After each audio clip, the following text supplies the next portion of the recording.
Assalamu alaikum wa rahmatullahi ta'ala wa barakatu. To mai sauraro kamar yadda wannan TV na BNB TV ya yi alkawarin cewa zai ci gaba da nishadantar da masoyansa abun alfaharinsa, to hakan ne kuma gashi nan ya ci gaba da fara haka. To duk da dai kasancewa cewa Allah ya mallaka mu na ƙasa ta noma a jihar mu ta Najeriya, amma kash sai dai ga wata matsala ƙarama wadda bata kai ta kawo ba, amma shugabanninmu sun yi biris da ita duba da yanayi na wannan daji da muka samu. Ko shi abin godiya ne a gare mu da dukkanin shugabanninmu na Najeriya gabaki daya, amma ga shi an waye gari wasu 'yan ta'adda sun kore mu a gidajenmu, sun kore mu a gonakinmu. Noma yana neman ya gagara a ƙasar mu. Inna lillahi wa inna ilaihi raji'un.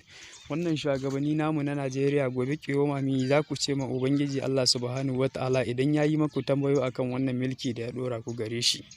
Wannan amsa tana zuwa gare ku komin daren daɗewa. Likey